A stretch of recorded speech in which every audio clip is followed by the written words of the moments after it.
सभी सत्संग प्रेमियों का Got it. नमस्कार। Hey, श्री परमेश्वरी देवी जानकी वल्लभ दानी चैरिटेबल ट्रस्ट की ओर से आयोजित इस दूसरी वार्तामाला की 12वीं वार्ता में हम आप सभी का स्वागत करते हैं, अभिनंदन करते हैं। आज डॉक्टर जेपी सिंह साहब की इस श्रृंखला में तीसरी लगातार वार्ता है समर्पण विषय पर। आपने पिछली दो वार्ताओं में समर्पण क्या है, समर्पण क्यों, समर्पण के लिए आवश्यक शर्तें क्या है, शरणागत और समर्पण में क्या संबंध है, इन विषयों पर विस्तार से चर्चा की है। उसी कड़ी में आज एक और वार्ता आपकी है। डॉक्टर जेपी सिंह साहब से वैसे यहाँ सभी लोग परिचित हैं। आप इंडियन मेडिकल एसोसिएशन के कोर मेंबर हैं। आप सीनियर फिजिशियन हैं। श्री अरविंद का जो सावित्री महाकाव्य है उसका गहराई से अध्ययन किया है। गीता पर आपका बहुत अध्ययन है। इन दोनों विषयों पर आपकी कई वार्ताएं हो चुकी हैं और विभिन्न जो आध्यात्मिक और धार्मिक संस्थाएं हैं उनसे आप जुड़े हुए हैं। कई लेख आपके प्रकाशित हुए हैं। मैं डॉक्टर जेपी सिंह साहब का उन्हें स्वागत करता हूं, अभिनंदन करता हूं और आपसे निवेदन करूं कि वे आज की इस वार्ता को प्रारंभ करें। उससे पूर्व हम 3 बार ओम का उच्चारण करें और तत्पश्चात डॉक्टर साहब समर्पण विषय पर अपनी इस कड़ी की तीसरी वार्ता प्रारंभ करेंगे। हम शुरू करते हैं ओम के उच्चारण के साथ। ओम।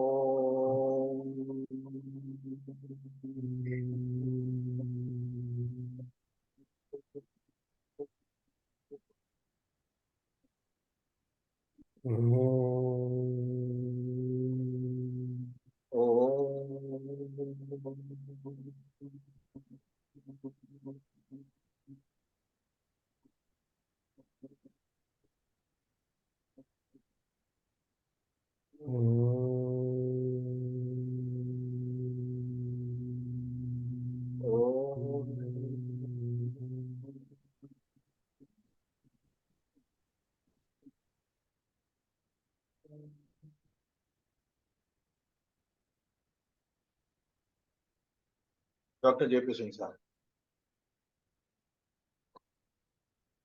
हम लोगों के हृदय में नित्य विद्यमान माँ भगवती, श्री अरविंद, हमारे परमादरणीय विजय पोद्दार जी और बहुत ही प्रियवर डॉक्टर राहुल पोद्दार जी, हमारे सभी दानी बंधु, माननीय विष्णु गोयल जी और यहाँ पर उपस्थित सभी हमारे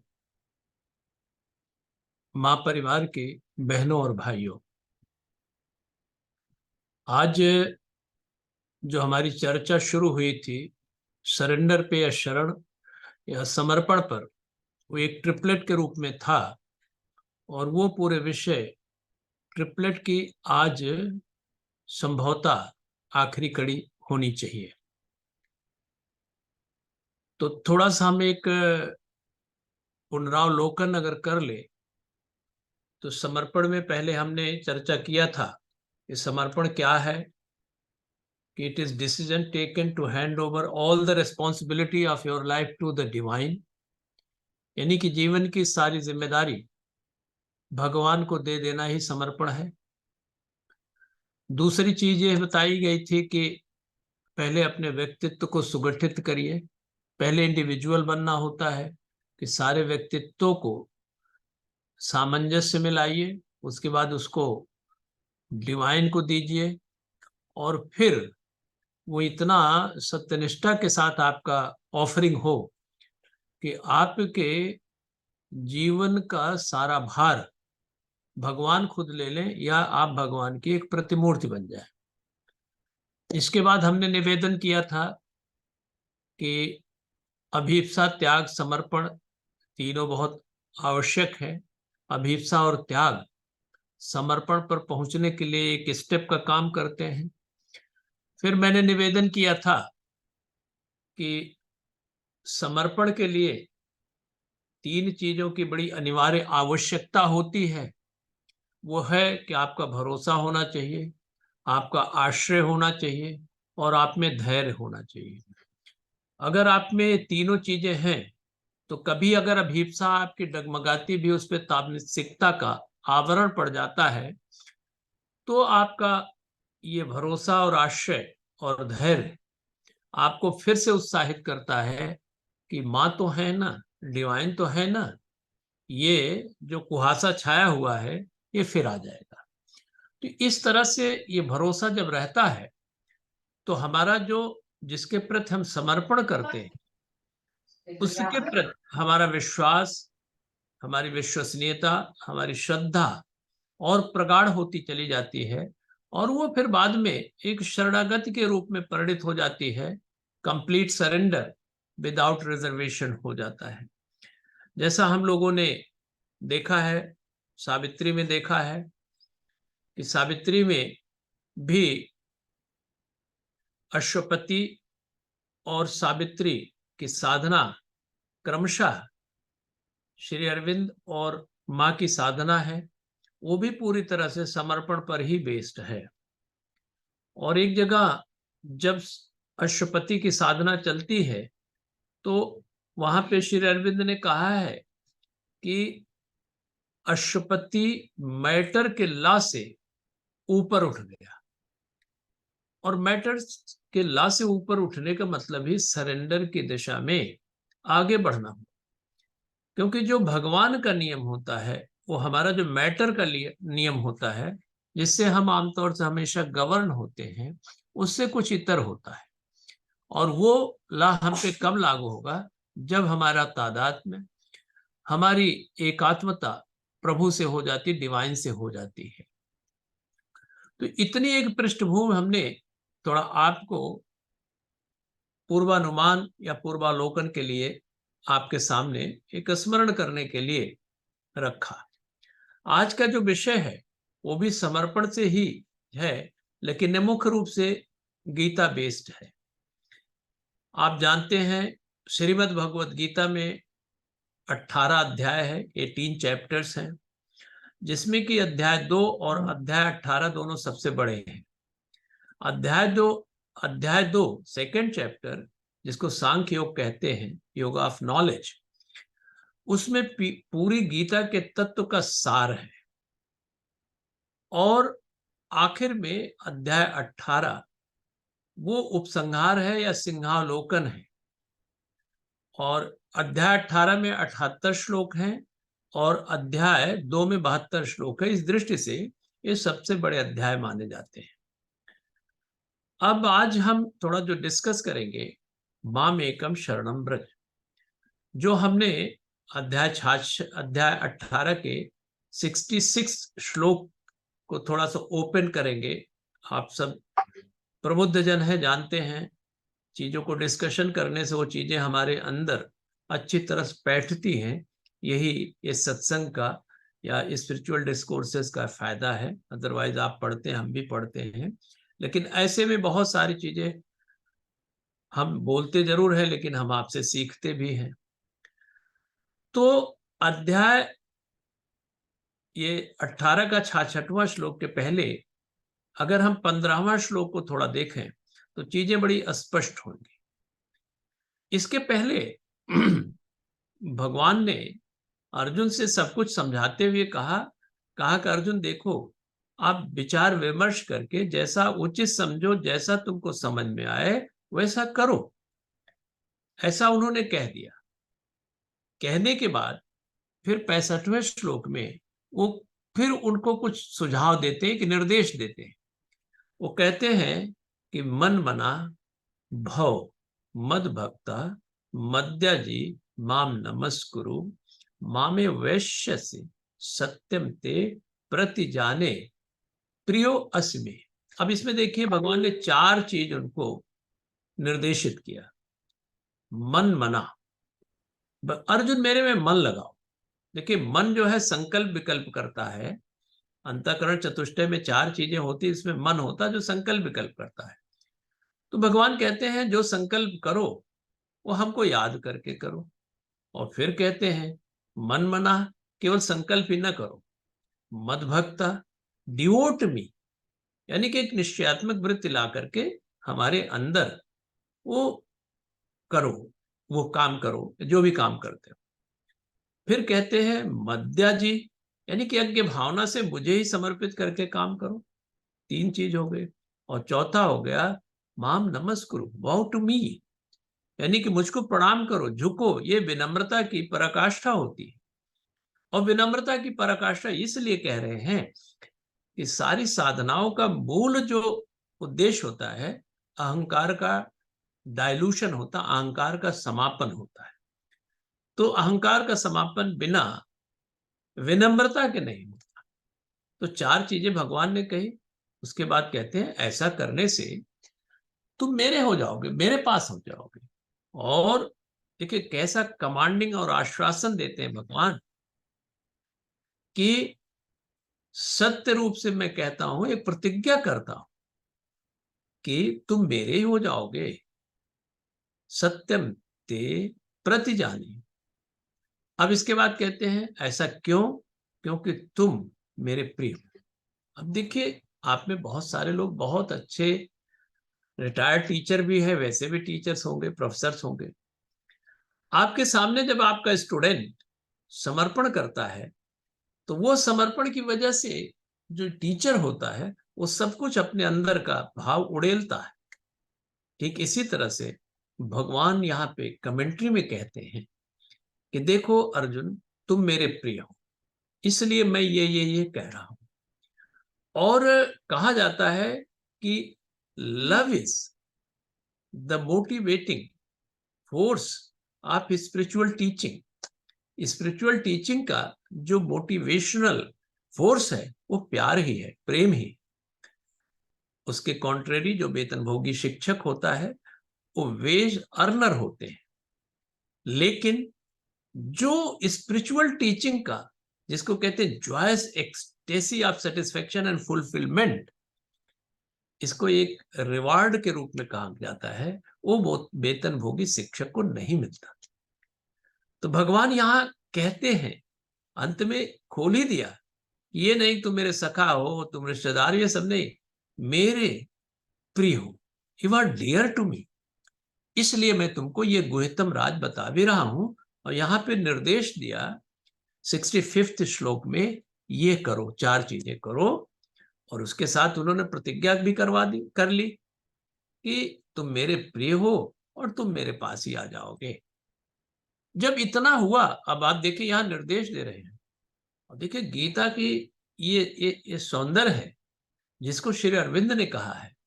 संभवतः जितनी बड़ी कमेंट्री गीता पे इस 66वें श्लोक जिसके बारे में हम अभी डिस्कस करेंगे, कहा है, शायद ही किसी श्लोक के बारे में कहा गया हो।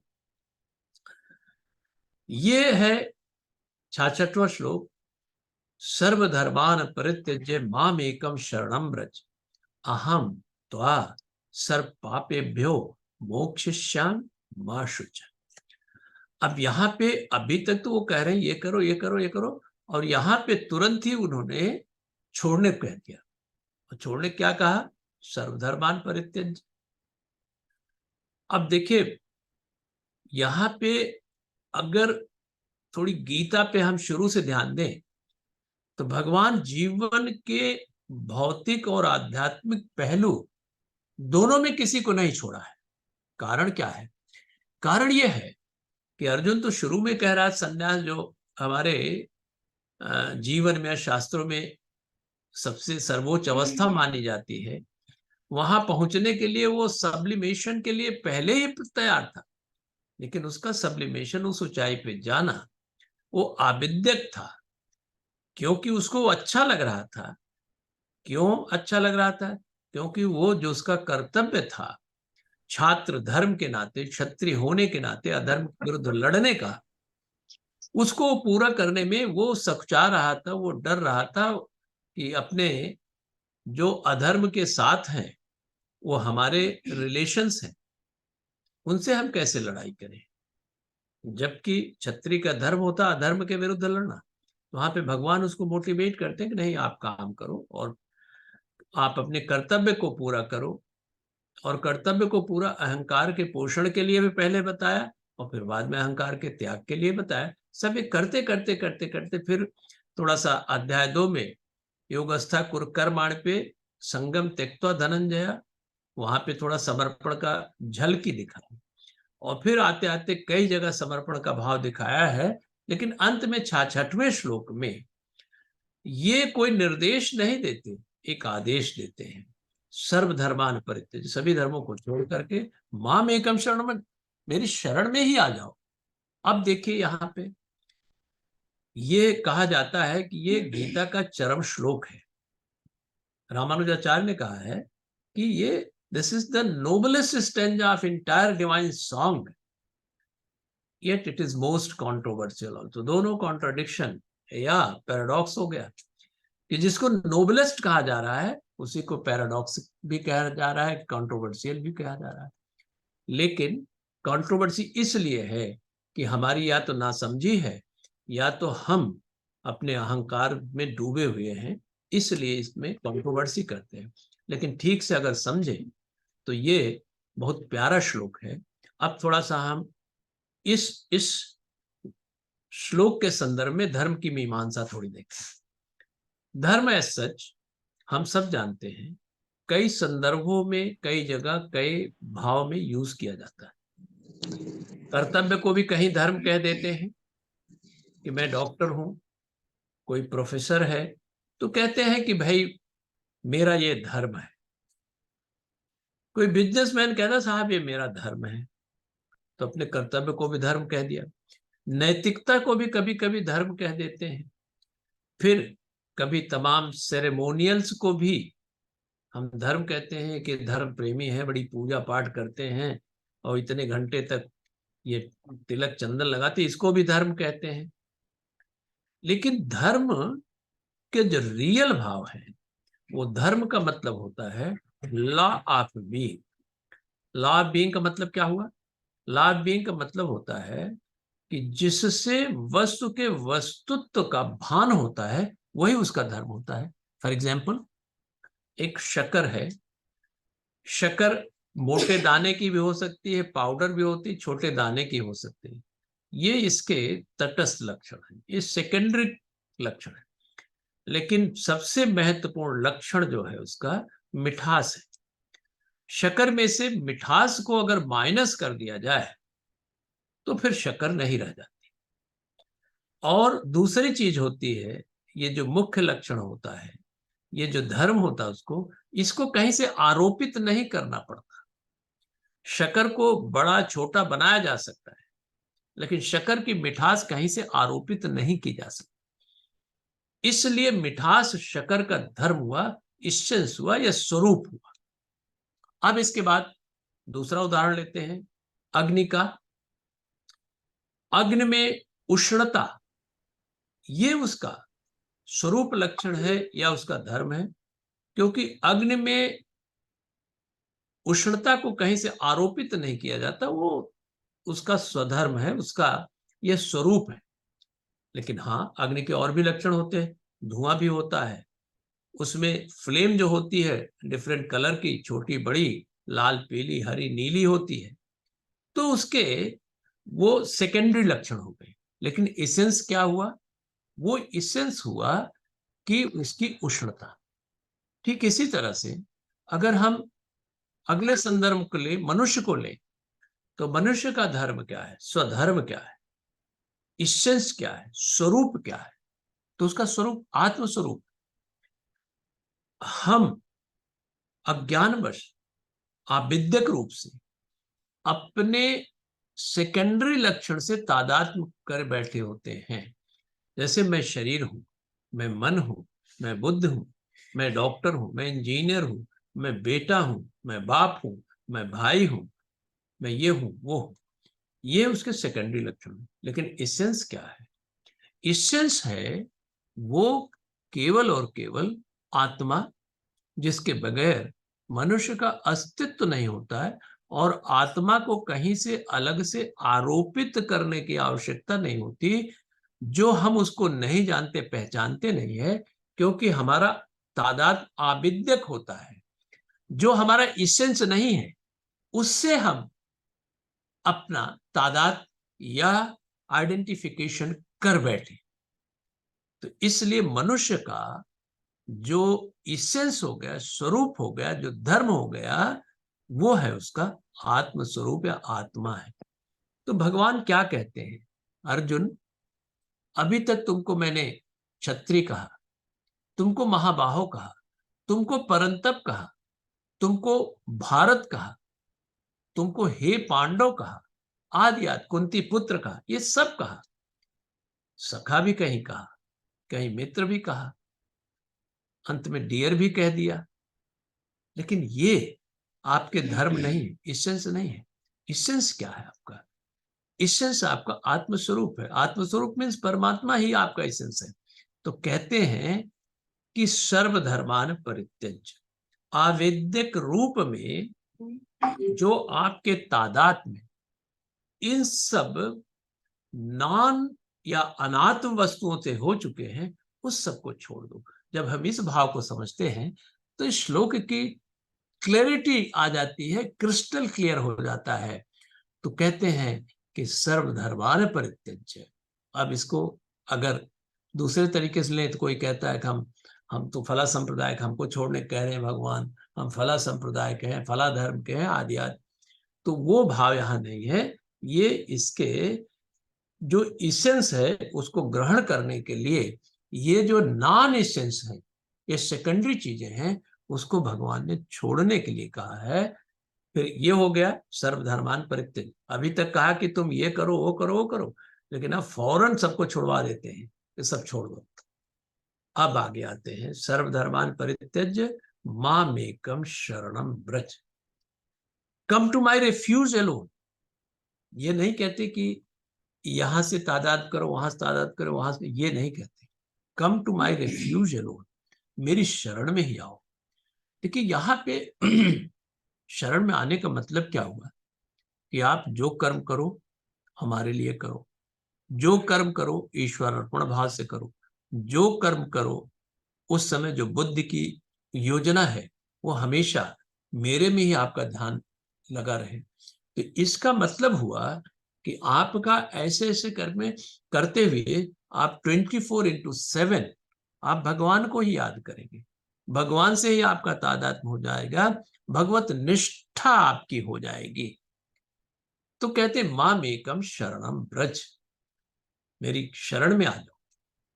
अब इस शरण में आने के साथ और क्या कहते हैं, अहम त्वा सर्प पापे भ्यो, मैं तुम्हें सभी पापों से मुक्त कर दूंगा। और लास्ट में कहते ग्रीव नॉट, चिंता मत करो। अब देखिए इस सब के थोड़ा सा हम सिन को या पाप को भी थोड़ा एनालाइज करें। पाप का मतलब ये नहीं होता कि हमने कहीं मर्डर कर दिया, ऑफ कोर्स वो पाप ही है, कहीं चाकू चला दिया, लेकिन ये सब चीजें पाप आती है।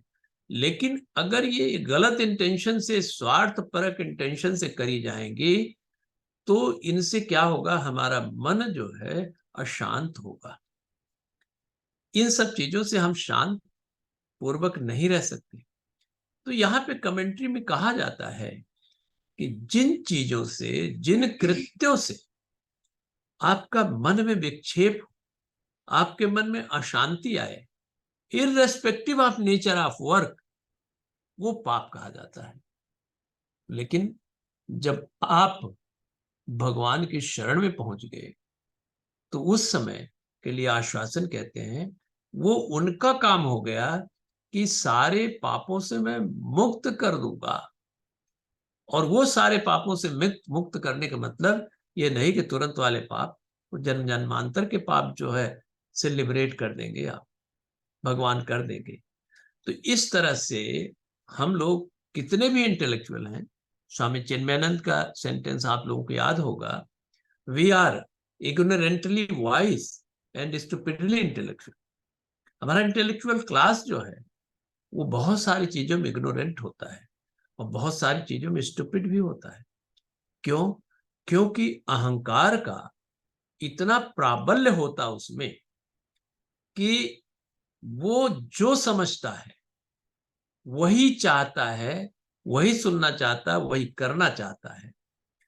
लेकिन वास्तव में अहम त्वा सर्व पापेभ्यो, जब भगवान ने कहा, इसका अगर एक सेंटेंस में मतलब समझे तो इसका मतलब हुआ कि पूरी तरह से अहंकार का त्याग।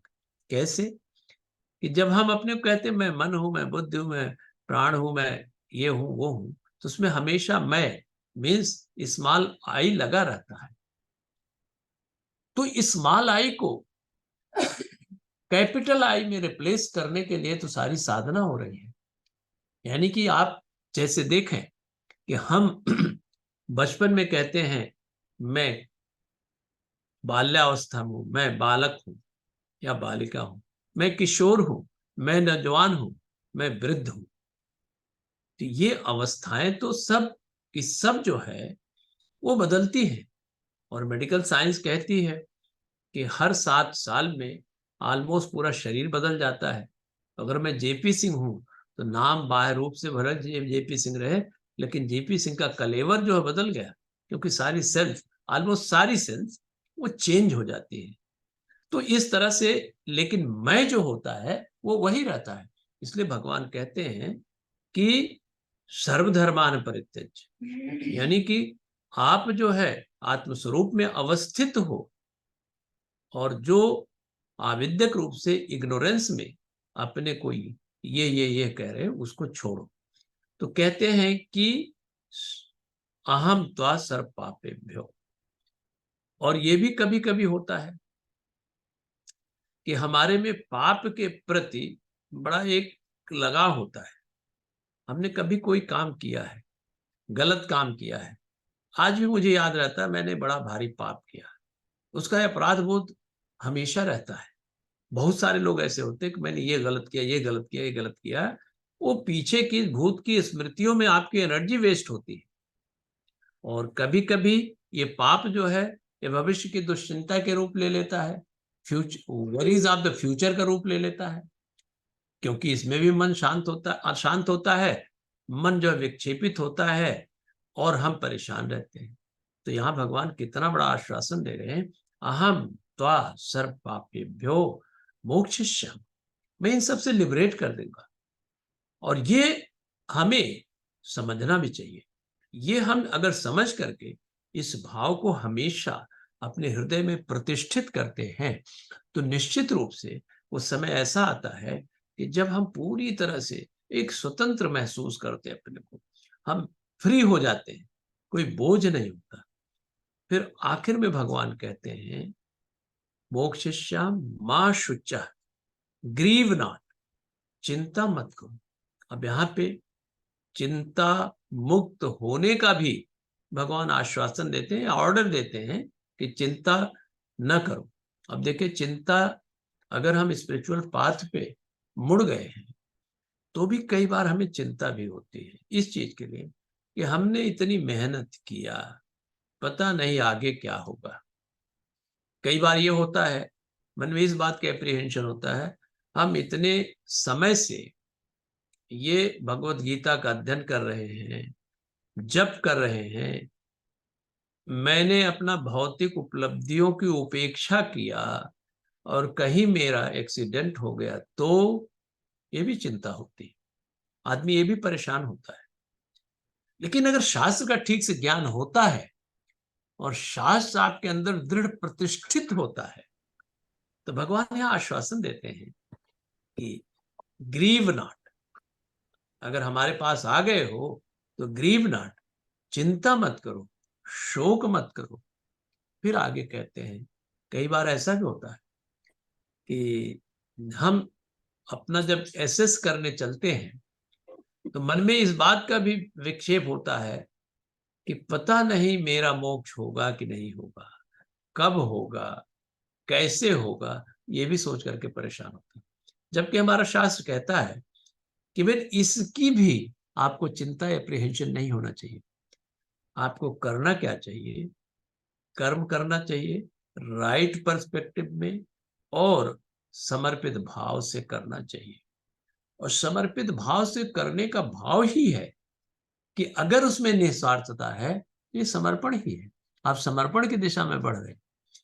तो ये जो ग्रीव नॉट है, ये भी बड़ा कमांडिंग वर्ड है भगवान का कि हे अर्जुन, चिंता मत करो, मैं तुमको लिबरेट कर दूंगा, मैं मोक्ष दे दूंगा।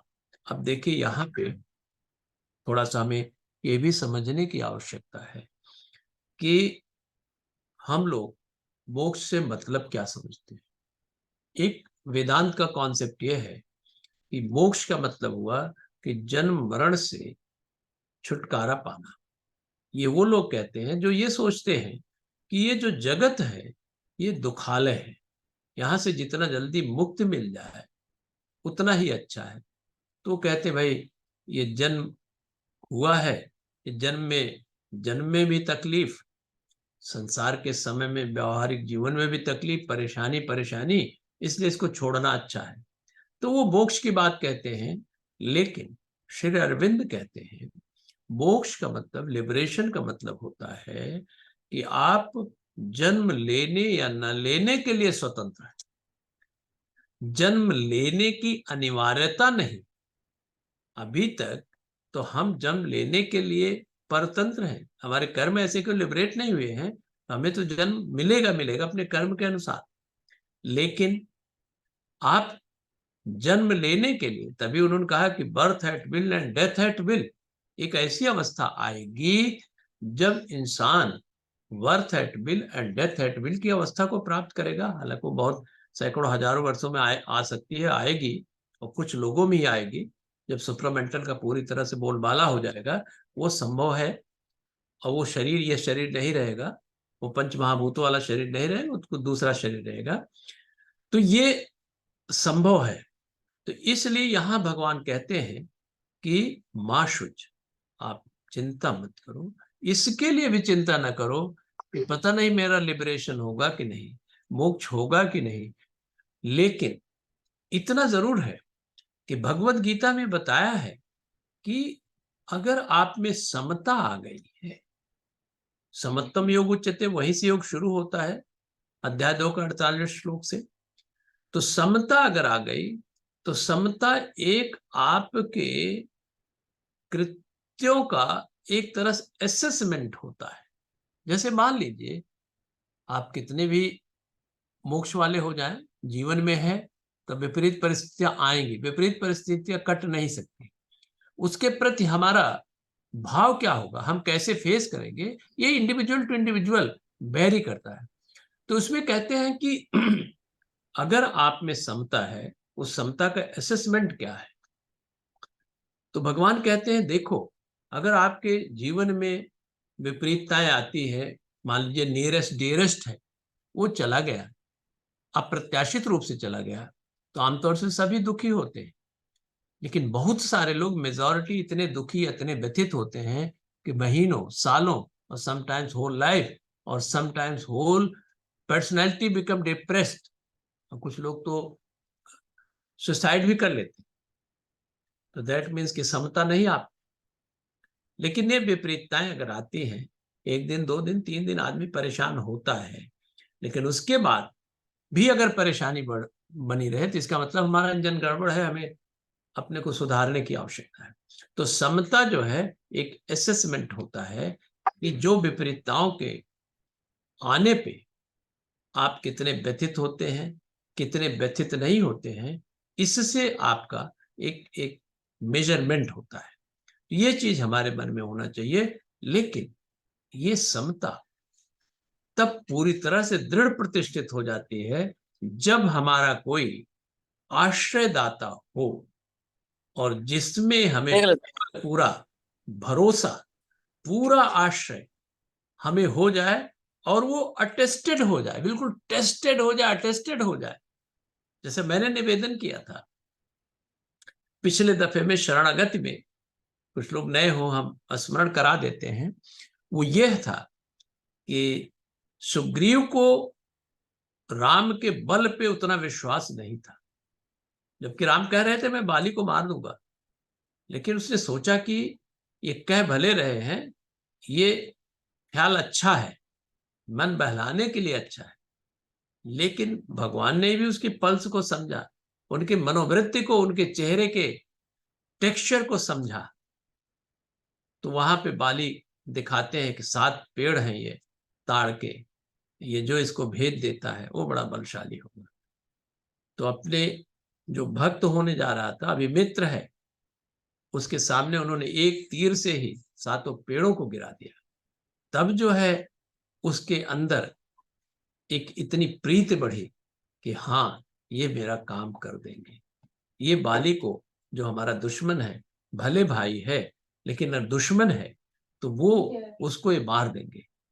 तो इस तरह से जब हमें भगवान में भरोसा हो जाता है तो हमें चिंता किस बात की, क्योंकि जब हम उस चेतना के उस ऊंचाई पे पहुंच जाते हैं तो हमें लगने लगता है कि जीवन की या संसार की जो क्रियाएं हैं वो तो भगवान ही चला रहा है, और भगवान कम से कम हमसे ज्यादा बुद्धिमान तो होगा ही।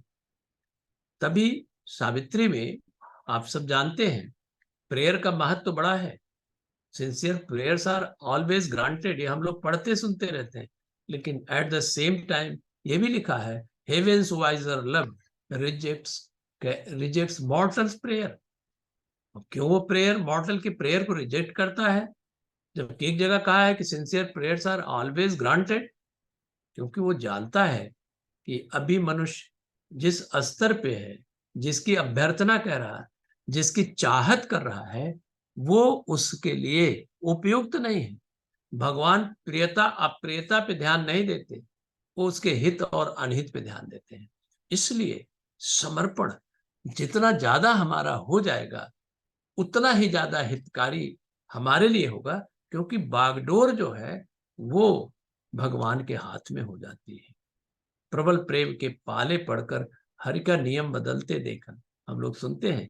अब इसको अगर बड़ी गंभीरता से लें, खास करके अध्ययन के उपरांत इसको समझें, तो ये 16 आने सच है, लेकिन हमें समझने की आवश्यकता है। तो आज इतना मैं कह करके कंक्लूड करते हुए थोड़ी सी बात यही करता हूं कि हमें धर्म के रियल एसेंस को समझना चाहिए।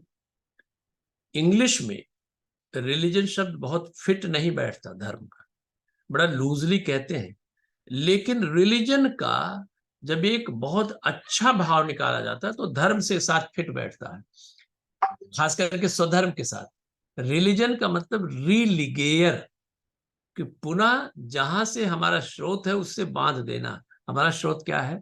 परमात्मा है। रीलिगेयर, लिगेचर का मतलब होता है गांठ।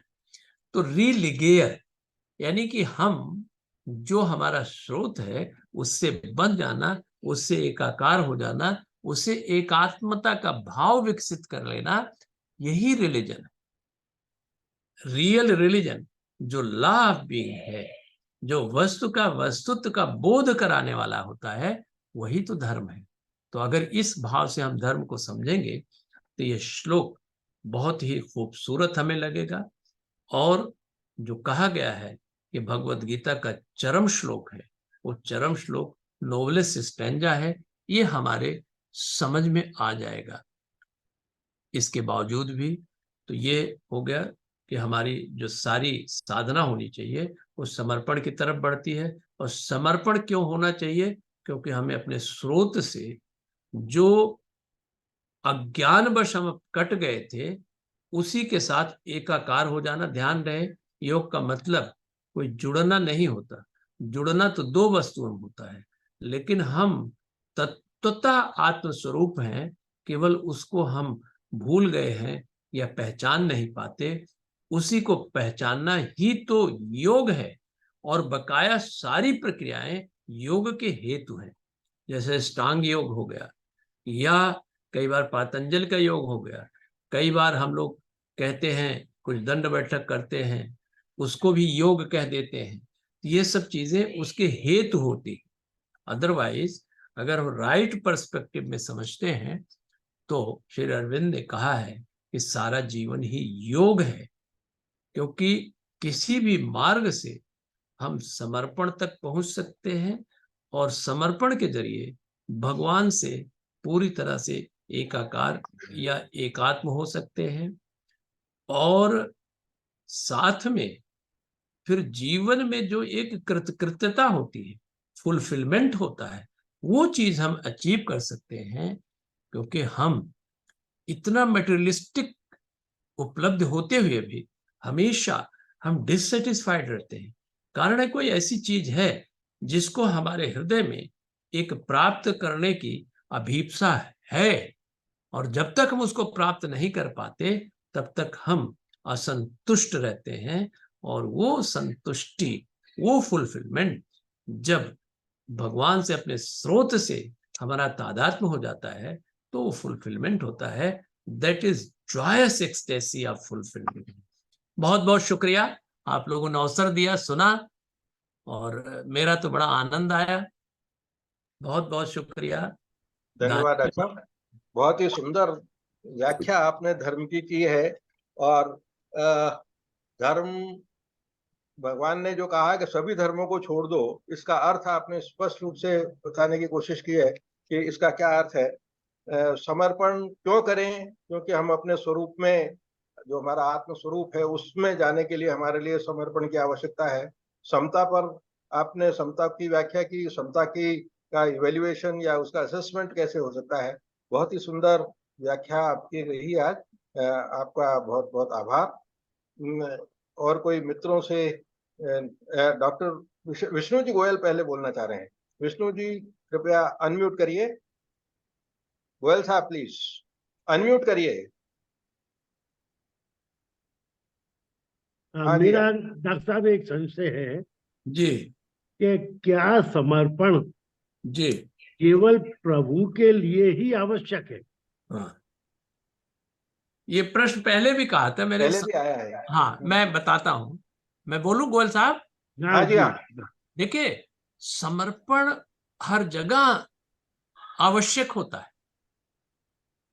देखिए, समर्पण जो है, ये बाह्य जीवन में भी समर्पण की आवश्यकता होती है, डिवोशन की आवश्यकता होती है। और है, बगैर समर्पण के आनंद भी नहीं आता। आप देखें, आप इतने बड़े प्रदेश के या प्रदेशों के आप अध्यक्ष हैं, आपके साथ तमाम लोग काम करते हैं, और अगर आपके मनोवृत्ति को हम अच्छी तरह समझ लें और आप हमारी साइकोलॉजी को समझ लें, तो एक तरह से हम आपके साथ समर्पित हो गए हैं। और इससे काम जो है, ये बहुत सुविधा पूर्वक होता है, बहुत स्मूथली होता है। और जब काम स्मूथली होता है तो प्रगति होती है, प्रगति होती है। और मैं एक उदाहरण दे दूं, पहले कभी कहा था, आपने सुना भी होगा, कि भगवान ने कहा है कि ये जगत जो है, एक, इसको इस तरह से लीजिए कि एक आपका न्यास है। न्यास समझते हैं ना, कि जैसे एक ऑर्गेनाइजेशन, आपने एनजीओ बनाया, एक ट्रस्ट बनाया, तो ट्रस्ट के कुछ उद्देश्य होते हैं। ट्रस्ट के उद्देश्य के लिए आपको मेहनत करनी पड़ती है, आपको धन संग्रह करना पड़ता, तब आपके उद्देश्यों को पूर्ति करते हैं। लेकिन ट्रस्ट से आप चिपके नहीं रहते। ट्रस्ट मतलब न्यासी, न्यास। और जो उसके लिए काम करता है वो सब न्यासी होते हैं, ट्रस्टी होते हैं। लेकिन उसमें अगर अच्छी तरह से आप विशिष्टता से काम करते हैं, विशिष्टता मतलब आप काम तो करिए, लेकिन निस्वार्थता बस काम करिए, असंगता बस, विदाउट अटैचमेंट काम करिए, तो उसको कहते हैं सम्यक प्रकार से न्यासी, व्हाट वी कॉल सन्यासी। अब ये कैसे हो? बिना समर्पण के नहीं होगा। समर्पण हर जगह चलता है। वो चूंकि आध्यात्मिक साधना के लिए हम लोग बात कर रहे हैं, इसलिए डेफिनेटली भगवान के प्रति समर्पण करते हैं। और इसके पहले मैंने निवेदन किया कि आपको पहले व्यक्ति बनना पड़ता है। व्यक्ति बनने के लिए सारे व्यक्तित्वों को सामंजस्य में लाना पड़ता है। सामंजस्य, सामंजस्य आप अपने जीवन में, भौतिक जीवन में देखें, बगैर सामंजस्य के काम नहीं चलता, अच्छा काम नहीं होता। और फिर सामंजस्य किसको किसको हम देते हैं, ऑफर करते हैं भगवान को। और इतना सामंजस्य अगर भगवान को दे दिया, पूरी तरह से दे दिया, तो वो पूरे जीवन की जिम्मेदारी भगवान ही ले लेते। हर जगह समर्पण की जरूरत है। ये डॉक्टर साहब, आपने सन्यासी शब्द की जो परिभाषा कही, हाँ, वो भी बहुत ही रुचिकर है, इंटरेस्टिंग है। समर्पण को ही या सन्यासी करने के लिए हाँ, देह बोलिए त्याग करने की डॉक्टर आवश्यकता साहब, नहीं बोलिए। है। दानी साहब, मैं बोलूं? हम्म, मैं बोलूं? हम्म। बोलो बोले। बोलो सर बोलो। हाँ देखिए, 18वें अध्याय में एक मेरा टॉक भी हुआ, तो शायद आप पे हुआ था या कहीं लेख में मैंने भेजा था, सन्यास और त्याग।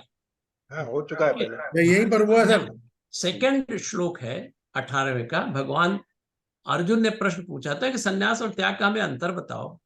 तो सन्यास का मतलब होता है काम्या नाम कर्मणा न्यासम, जो कर्म कामना से रहित होकर के किए जाते हैं उसको सन्यास कहते हैं। ध्यान है गोयल साहब, जो कामना से रहित होकर किए जाते हैं उसको सन्यास कहते हैं। जो कर्म फल के त्याग यानी कि फलासक्त का त्याग किया जाता है उसको त्याग कहते हैं। समझे? तो सन्यास और त्याग, ये बात यही है कि अगर आप आसक्त रहेंगे, अगर आप कामना बराबर आपकी बनी रहेगी, तो फिर आप काम में गुणवत्ता उतनी अच्छी नहीं होती। इसलिए सन्यास और त्याग बड़े प्यारे, बहुत ही महत्वपूर्ण शब्द है। आनंद आ गया। श्लोक 2 का सही रूपांतर। पोद्दार साहब, हाँ जी। पोद्दार साहब कहिए। हाँ जी जयप्रकाश जी, जी ये मैं ऐसा समझता हूँ जी कि भगवान कृष्ण जब अर्जुन से बात कर रहे हैं शुरू से आखिर तक, तो वो जानते हैं कि ह्यूमैनिटी का वीकनेस है।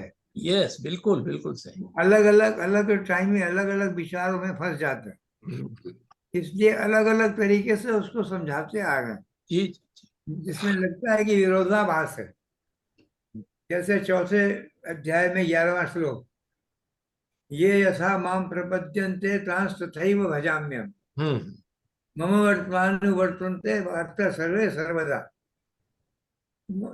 जो जिस तरह से मेरे को पूछता है उसके द्वारा मैं वैसे ही पूजा जाता हूँ। मेरी तरफ सब लोग चल के आते हैं, चाहे किसी धर्म को फॉलो करें, और एंड में जाके जहाँ खत्म हो जाती है गीता, वहां बोलते हैं सर्वधर्मान् परित्यज्य मामेकं शरणं। उस बीच में कई जगह 9वें अध्याय में भी बोलते हैं मेरे को याद करो, ये करो वो करो। बदलता रहता है उसका दिमाग, वैसे ही वो भी बदलते रहते। 11वें अध्याय तक तो पहुंच के अर्जुन के कुछ समझ ही में नहीं आया, तब उसको विराट रूप दिखाया, फिर वो बोला रे वापस आओ। तो इस तरह से ऊपर नीचे चलता रहता है, वही मानव के जीवन का हाल है। लेकिन इसी तरह मैं समझता हूँ कि गीता का अध्ययन करे आदमी, गीता नामक समुद्र में डुबकी लगाए, तो उसके बहुत से प्रश्न का उत्तर मिल जाएगा जी, और मार्गदर्शन हो जाएगा। सही बात, ऐसा विचार है। नहीं बहुत सही। धन्यवाद पोद्दार साहब। और कोई प्रश्न या कोई टिप्पणी? मैं पोद्दार साहब की बात पर मुझे एक ध्यान आ रहा है। हमारे एक मित्र हैं, वो बोले कि गीता पढ़ करके मैं तो कंफ्यूज हो गया, क्या करना है क्या नहीं करना। कभी भगवान कुछ करे, कभी कुछ करे, कभी कुछ करे, कभी कुछ करे, अपनी बात को काट देते हैं फिर दोबारा कह देते हैं। हाँ गोयल साहब, एक सेकंड डॉक्टर साहब, मैं बोलूं। गोयल साहब, स्कूल में कॉलेज में लेख का एक क्वेश्चन आता था कि आप लेख लिखिए। आपने पूरे लेख में क्या लिखा है और क्या नहीं लिखा है, वो आखिर में जाके का उपसंहार में क्या है, वहां पर जो है चीज पकड़ में आ जाती है सारी। अच्छा, 3 पन्ने भरे उसमें कुछ नहीं। हाँ, वो कुछ नहीं, वो सब आप जो मर्जी है घूमते रहे, लेकिन उपसंहार में क्या लिखा है वो है कायदे की बात। वो तैयार करने के लिए पहले क्या है। हाँ, दैट्स राइट। और किसी का कुछ कहना है तो? प्रोफेसर साहब, प्रोफेसर दशोरा साहब कुछ कहेंगे? अनम्यूट करिए सर। सर बहुत ही सुंदर व्याख्यान है निश्चित रूप से, और गीता के बारे में यानी इतने विद्वान लोग विराजे हुए हैं यहाँ पर। मैं तो गीता पुस्तक के बारे में, गीता ग्रंथ के बारे में अपना अनुभव एक ही कहूँगा कि बड़ा कठिन है समझना, इतना आसान नहीं है। और आदरणीय जयप्रकाश जी के उद्बोधन से कुछ संकेत मिलते हैं, पुनः प्रयत्न करेंगे। अभी गोयल साहब ने भी कहा, जो उनके मित्र ने उनसे कहा कि गीता कंफ्यूजन ज्यादा क्रिएट करती है, तो एक मेरे जैसे या किसी भी जिसने गीता को बहुत ही अध्ययन गहनता से नहीं किया है और आप जैसे विद्वानों से इनका विमर्श नहीं हुआ है, शायद उनको कंफ्यूजन लगेगा भी और लगना भी चाहिए। पर दानी साहब ने कहा है कि उपसंहार पर ही ध्यान दिया जाना चाहिए, तो पहले पढ़े बिना उपसंहार का कोई अर्थ नहीं है सर। बिल्कुल ठीक बात है, पढ़ना तो पड़ेगा पहले। बिल्कुल ठीक बात है। मैं इस बारे में जो अभी डॉक्टर साहब ने, जयप्रकाश जी ने कहा था, एक उसकी मोक्ष की बात की थी, मैं अपना एक डॉक्टर साहब, हाँ जी जी बोले। आप भी शायद मौजूद थे, रहे होंगे 2004 में जब श्री अरविंद भवन नोएडा का उद्घाटन हुआ था, और उसी के साथ एक 2 दिन की हिंदी कॉन्फ्रेंस, हिंदी जोन की कॉन्फ्रेंस भी हुई थी, मैं था। और उसमें डॉक्टर आलोक पांडे की वार्ता हो रही थी, और डॉक्टर आलोक पांडे ने ये कहा कि बाकी सब गुरु आपको मोक्ष का रास्ता बताते, मंत्र देते हैं, और ये भी कह देते हैं कि किसी को बताना मत, लेकिन श्री अरविंद ने सामूहिक मोक्ष की बात की।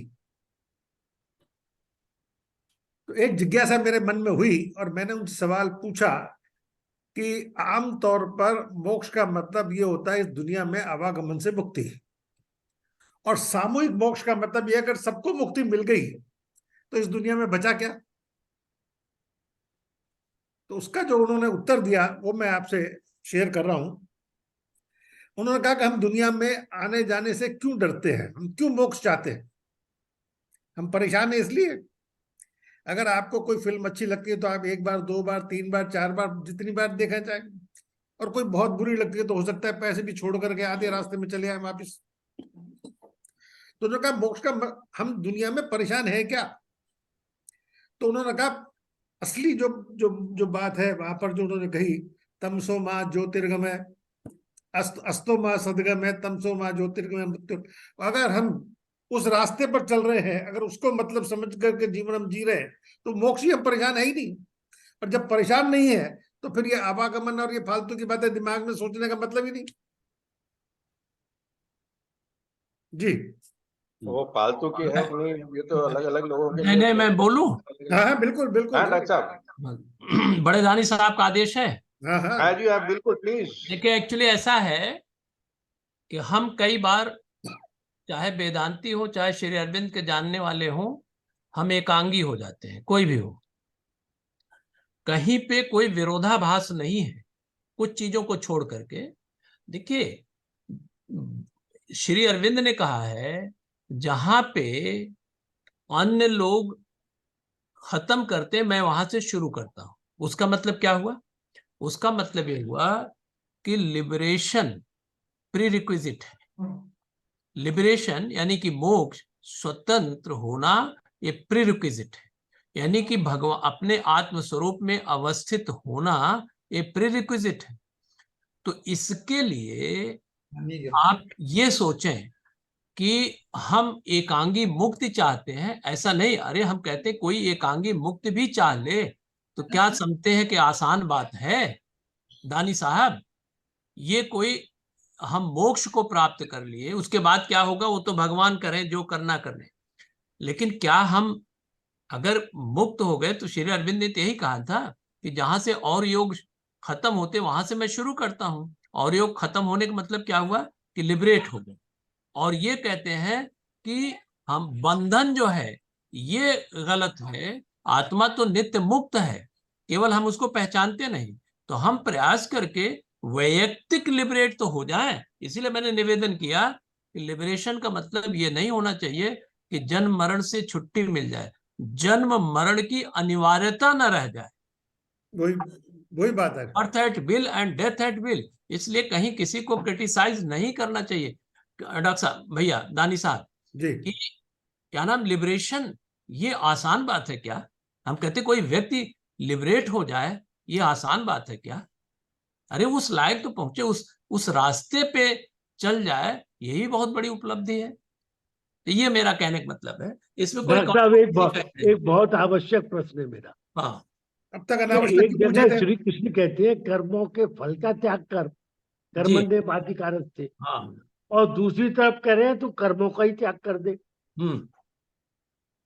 तो कहाँ तो फल के त्याग अरे, करें और कहाँ वो करें क्या कर्मों को त्याग दे। कर्मों का अभी त्याग इसका मैं कर्मों का जवाब फल दूं? टाइम है, टाइम परमिट कर रहा है। हाँ, टाइम परमिट है जी। अच्छा देखिए, ये भी एक नासमझी है। देखिए, कर्म के फल का त्याग पहले तो समझें, जिसको हम त्याग कहते हैं।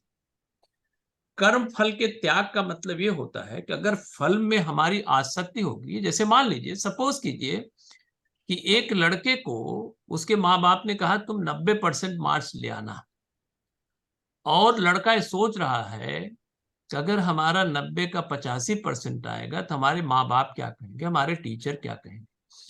यानी कि उस फल के प्रति उसकी आसक्ति है, और वो जो है परेशान हो रहा है, यानी कि भविष्य की वरीज के बारे में वो चिंतित है। That means that his energy और हर एनर्जी इज एग्जॉस्टेड। इसलिए भगवान ने कहा है कर्म के फल का त्याग करो। त्याग करना आसक्ति का त्याग करो। आप कर्म करोगे, अगर आप में एनर्जी रहेगी तो कर्म को आप अच्छी तरह से कर सकते हैं। इसलिए कहे हैं, इसलिए मई सर्वाणि कर्माणि संन्यास अध्यात्म चेतसा, अध्याय 3 के 30वें श्लोक में कहा गया, उसको कभी डिस्कस किया जाएगा। तो ये हो गया कि आसक्ति नहीं हो, आसक्ति से हमारी एनर्जी के एग्जॉशन होता है, कर्म की गुणवत्ता अच्छी नहीं होती। दूसरी चीज जो आपने कहा, कर्म का त्याग करो, वहां पे कर्म त्याग का मतलब हुआ कि काम में कर्म का, कामना नाम कर्मणाम, जब हम कामना से युक्त होकर के काम करते हैं तो वो काम भगवान कहते वैसा नहीं करना चाहिए। लेकिन अब आप कहें कि हम पहली दूसरी कक्षा में हैं और कामना न करें, तो ये संभव नहीं है। शुरुआत में इसकी आवश्यकता होती है, लेकिन जब स्पिरिचुअल पाथ पे चलते हैं तो कर्म में भी आसक्ति होती है कि आप, पता चला कि आपको अध्यक्षी मिल गई, हमको अध्यक्षी मिल गई, अब आपको दायित्व तो दे दिया गया, अब हम इसको छोड़ेंगे नहीं। क्यों नहीं छोड़ेंगे? क्योंकि हम अच्छा काम कर रहे हैं और हमारा इससे यश हो रहा है, हमारा गौरव हो रहा है। तो ये क्या हुआ? कर्म के प्रति आसक्ति हुई कि नहीं? इसका मतलब हुआ कि अनासक्त भाव से आप काम करेंगे, और ये कामना जिसमें आप ये सोचते हैं कि विषयों में हमें सुख मिलता है, विषयों में सुख की खोज ही कामना है, जबकि विषय में सुख नहीं होते। आपके 1 मकान है, 2 मकान, 10 मकान हो जाए, क्या आप सुखी हो गए? आपके पास 10 गाड़ियां हो गई, सुखी हो गए? आपको मान लीजिए बड़ा सम्मान मिल गया एक जगह, तो सुखी हो गए? नहीं होते, क्योंकि विषय में सुख नहीं होता। विषयों में सुख का भान न हो, इसको त्याग करने की बात कहते हैं, तभी कहते हैं कर्म का त्याग करो। अगर इस चीज को ठीक तरह समझ में आ जाए तो फिर आनंद ही आनंद है। आप कर्म भी अच्छी तरह से करेंगे और ये सोचेंगे कि क्या बताऊं, हमको वाहवाही नहीं हुई तो हम कर्म करें क्यों। जिसका मतलब कर्म में आसक्ति है, क्योंकि उसके पीछे आपको ईश्वर अर्पण का भाव नहीं है, जॉय नहीं है। आपको केवल या हमको केवल उस उसके लिए है, सम्मान की लालसा ये काम करें। इसलिए कहा जाता है कर्म का भी त्याग करो, कर्म फल का त्याग। ये डिफरेंट कॉन्टेक्स्ट में इसको समझने की आवश्यकता है। धन्यवाद सर, डॉक्टर। सर एक मिनट। हाँ, क्या जो जो अक्सर कहा जा रहा है और अभी कहा भी गया कि कर्म फल की कामना मत करो। मैं कह रहा हूं कर्म करने के बाद क्या फल आपके हाथ में है? मुझे परीक्षा में बैठना था, मैंने कितनी पढ़ाई की नहीं की, 3 घंटे में क्या लिखा, उसके बाद उसका रिजल्ट क्या आएगा, क्या वो मेरे हाथ में है? ऐसा है। इसीलिए कहा गया है सर्व कर्मण्येवाधिकारस्ते मां फलेषु कदाचन। फल पे अधिकार भी नहीं करना चाहिए। हाँ, अधिकार अधिकार है ही क्योंकि नहीं फल मेरा तो बहुत सारे फैक्टर्स हैं सर, होते हैं। अधिकार है ही नहीं मेरा sir. I have no right. आपको केवल कर्म सर करना दानी साहब, जी मैं एक छोटा सा निवेदन करूंगा। जी हाँ जी, हाँ। फल की कामना तो न, फल किस तरह का आएगा ये कामना ना करें, पर फल तो अगर परीक्षा देंगे तो रिजल्ट कब आ रहा है ये तो हम सोचेंगे। नहीं, ये रिजल्ट तो कब फल आ की रहा है? कामना। नहीं, रिजल्ट कब आ रहा है वो एक चीज है, रिजल्ट क्या आएगा वो हाँ, मेरे क्या हाथ में आएगा नहीं। ये कामना नहीं, पर रिजल्ट आना चाहिए। मैंने परीक्षा दी तो रिजल्ट आना चाहिए, ये तो कामना ही है। तो रिजल्ट तो नहीं, आएगा। रिजल्ट तो आएगा ही। कोई भी कर्म कामना है ना करोगे तो सर ये उसका तो। फल तो मिलेगा ही।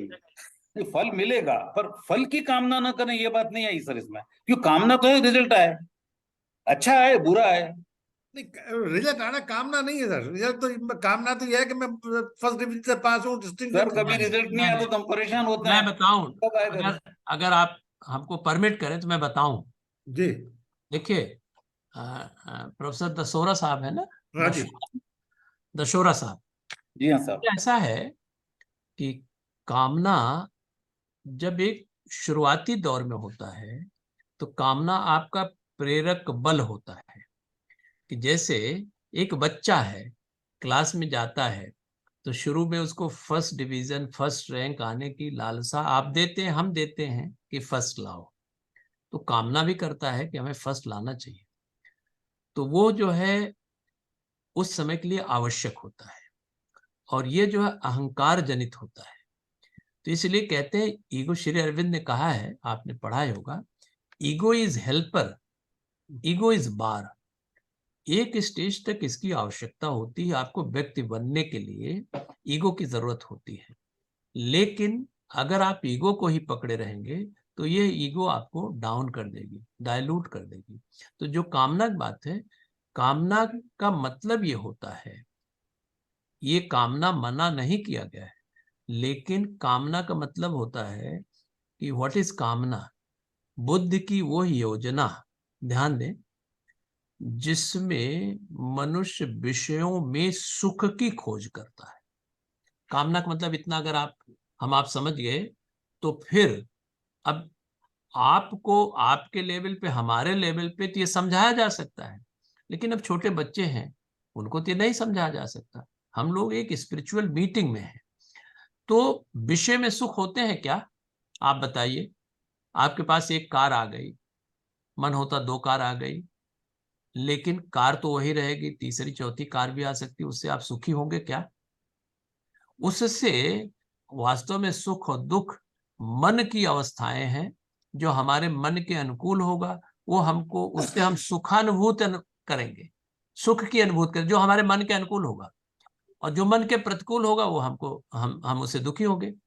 तो वस्तु और घटना वही होती है, लेकिन हमारी चाहत के अनुसार, हमारी मनोवृत्ति के अनुसार हमारी रिकॉर्डिंग सुख और दुख में होती है। और एक ही घटना एक ही व्यक्ति को अलग अलग समय पे वो उसमें सुख की अनुभूति करता है, दुख की अनुभूति करता है। तो कामना का मतलब इतना यह है कि वो कामना जो है, ये कब तक रिजल्ट आएगा, उसकी उत्सुकता है, कामना नहीं है, ये ईगरनेस है कि देखो कब तक रिजल्ट आएगा। और अभी हम मोक्ष को नहीं प्राप्त हुए हैं, अभी हम पूरी तरह समर्पित नहीं हुए हैं, ये हम स्टेप पे हैं। देखिए, हम लोग कम से कम इस चीज को डिस्कस करना शुरू किए हैं ना।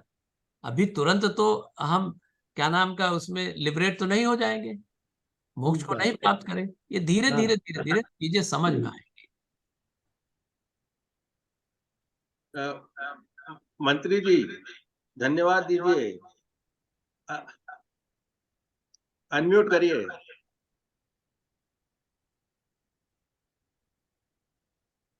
अनम्यूट।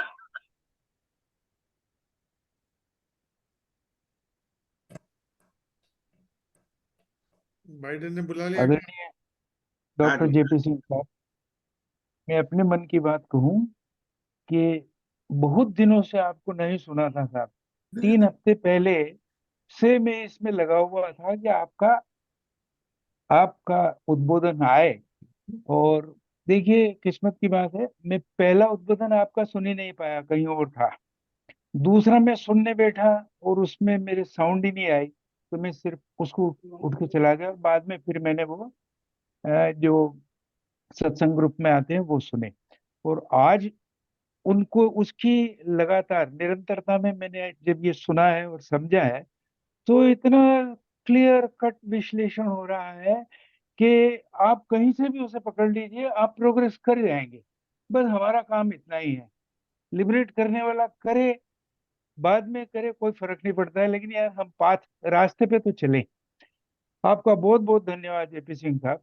और मेरी ओके सर। पर्सनल अभिलाषा ही पूरी हो गई कि मैंने आपको सुन भी, आज मुझ में अवसर भी मिल गया आपको स्वयं धन्यवाद देने का, और आपका अनुग्रह मानता हूँ सर। बहुत बहुत धन्यवाद। Thank you very much.